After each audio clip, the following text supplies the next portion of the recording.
Keterpurukan tenis Indonesia setahun belakangan ini mengundang keprihatinan sejumlah pihak. Salah satunya adalah tokoh dan sesepuh tenis negeri ini, yakni Dr. Ledo Ananda Anwar, SH.MH. Bagaimana pendapat Ketua Umum PPPLT masa bakti 2017-2022 itu terkait kondisi tenis Indonesia saat ini? Bagaimana pula pandangan beliau berkaitan dengan bakal digelarnya musyawarah nasional luar biasa PPPLT dalam waktu dekat ini? Dan siapa menurut beliau sosok yang paling layak memimpin PPPLT? Berikut kami sajikan perbincangan eksklusif bersama pria yang akrab disapa Pak Rildo itu. Halo, selamat pagi Bapak. Pagi, Shirley. Apa kabar? Ya, baik Bapak. Gimana? Bapak, apa tanggapan Bapak terkait dinamika tenis Indonesia jelang digelarnya Munaslup PPPLT? Ya, begini ya. Ini kan kita sangat prihatin ya dengan keadaan PLT sekarang ini kan. Baik prestasi, pun masalah di internalnya juga. Sehingga sampai mundurnya Ketua Umum PLT. Yang ini kita harus perbaiki segera gitu lah. Jadi kita harus perbaiki baik prestasi maupun organisasinya di dalam itu supaya lebih solid lagi, karena waktu saya tinggal setelah saya selesai kan lagi prestasinya juga lagi bagus, terusnya organisasinya juga bagus, laporan keuangannya juga sangat baik. Jadi kita sekarang ini jadi prihatin kok itu semua jadi masalah gitu loh. Nah oleh sebab itu ya dengan adanya Munaslup tentu harus ada orang-orang yang betul-betul peduli terhadap perbaikan tenis ke depannya. Nah ini yang perlu, siapapun calon kandidatnya itu pasti harus yang terbaik ya, dan mau berkorban. Yang penting ini mau berkorban. Kalau urusan olahraga ini yang penting berkorban lah. Nggak ada orang mau cari duit di olahraga ini. Berkorban iya, berkorban waktu, berkorban dana, karena pastinya olahraga ini yang dari pemerintah mungkin kita butuh 10, dari pemerintah mungkin hanya tersedia 4, yang 6 kan harus dicari sendiri oleh organisasi ini. Nah sebab itu bagaimana kita mengembalikan marwahnya seperti yang lalu, dan mudah-mudahan aja siapapun yang nanti jadi ketua umum itu betul-betul harus memikirkan bahwa dia harus berkorban untuk kemajuan tenis. Jadi siapa yang akan maju, ada beberapa pun, yang penting yang terbaik untuk perbaikan tenis ke depan. Oke.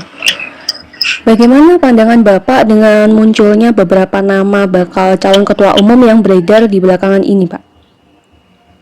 Iya, saya juga lihat ada beberapa, dan saya rasa itu semua yang pastinya akan memikirkan tenis lah. Dan yang perlu didukung orang-orang juga yang harus memikirkan tenis. Jangan sekali-sekali ada berpikiran untuk mencari uang. Nah, ini yang saya, kalau udah berpikirnya untuk mencari uang, ini akan bahaya nih dalam pembinaan olahraga.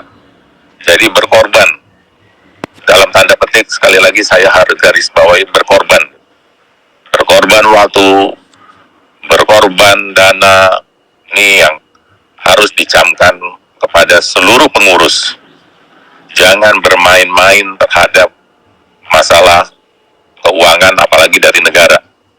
Ini yang harus diperbaiki dengan pengalaman kemarin ini. Menurut Bapak sendiri, siapa sosok yang paling layak memimpin PPPLT agar tenis Indonesia ini dapat kembali berjaya seperti di era kepemimpinan Bapak? Ada beberapa calon ya, saya dengar juga ada Raffi Ahmad, ada Profesor Reda Mantovani, Jaksa Agung Muda bidang intelijen, yang menurut saya juga mempunyai kemampuan dan kepedulian, dan dia juga saya tahu Raffi dan Reda ini sama-sama orang yang suka sport. Dan kalau kita bicara suka sport, yang paling adalah sportivitas. Kalau udah bicara sport adalah sportivitas. Sportivitas dalam arti kata apa? Mengelola cabang olahraga yang akan mereka pimpin. Dan semuanya punya masing-masing pastinya punya kelebihan.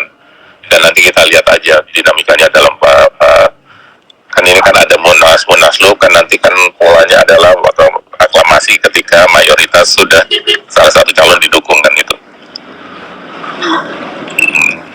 Menurut Bapak sendiri, apakah Prof. Reda ini merupakan sosok yang paling layak untuk memimpin PPPLT? Ya, Reda saya kenal.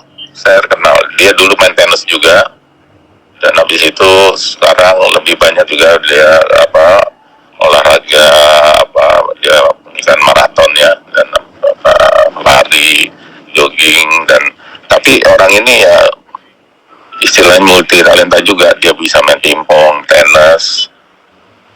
Jadi saya pikir Reda juga layak lah untuk ini, dan Raffi pun juga layak. Tapi kita akan bicara semuanya untuk kepentingan tenis ya. Ini yang penting harus kita pikirkan bersama. Malah kalau bisa mereka saling bersama-sama mengurus PLT. Raffi punya keunggulan dalam arti kata dia menjadi figur yang bisa mempublikasikan tenis ke depannya. Reda orang yang biasa mengurus organisasi. Saya rasa ini semua yang potensi-potensi yang mereka miliki itu dapat dijadikan satu, dan kalau bisa dua-duanya mengurus tenis bersama-sama, siapapun yang jadi calon ketuanya. Tadi sempat disinggung ya Pak, kalau Prof. Reda ini bagus di organisasi, dan menurut Bapak, apakah Bapak yakin bahwa Prof. Reda ini mampu membangkitkan kembali dan bahkan bisa membuat tenis Indonesia kembali berjaya seperti pada kepemimpinan Bapak? Saya yakin. Dan nanti kan Reda juga pastinya dibantu dengan teman-teman yang mempunyai kemampuan dan ada passion di situ ya. Yang penting pengurus itu, timnya itulah satu, harus yang betul-betul kompak dan memikirkan tenis ke depan. Jangan bermain-main uang. Itu aja yang penting. Jangan bermain-main itu. Karena kalau itu yang masih di pikiran mereka, hancur tenis ini. Dan saya istilahnya pengurus ya, dalam arti kata struktur di bawah kepengurusan itu juga harus begitu, baik pun di Pemprov. Karena Pemprov semua, kalau Anda mau jadi ketua umum, baik di Pemprov, itu harus ada di pikiran Anda adalah berkorban. Itu aja yang penting. Berani berkorban, jadi ketua. Kalau tidak berani berkorban, jangan. Karena apa? Olahraga itu ya perlu itu. Dana, waktu yang perlu harus dikorbankan. Berarti Bapak yakin ya Pak bahwa Prof. Reda ini bisa membawa pertenisan Indonesia bisa semakin jaya seperti pada kepemimpinan Bapak yang lalu ya? Insya Allah. Tergantung nanti kan timnya Pak Reda kan pasti juga dibantu dengan tim yang betul-betul bisa bertanggung jawab terhadap perkembangan tenis, dan mereka yang ahli di bidangnya. Saya rasa juga Raffi juga begitu. Tapi sekarang masalahnya kita cari yang supaya siapa yang bisa jadi ketua umum, dan saya rasa yang terbaik malah Reda dan Raffi bergabung bersama. Baik. Mungkin ada pesan-pesan atau tambahan yang ingin Bapak sampaikan? Ya, begini, karena dengan prestasi tenis lagi terpuruk begini, ya, dengan kemarin Davis Cup kita turun ke grup ketiga, berarti kita harus punya kerja keras yang harus bisa mengembalikan bahwa tenis ini dapat kembali seperti dahulu, seperti berjaya. Dan saya, alhamdulillah, waktu pada saat saya kan kita memperoleh emas di Asian Games kan.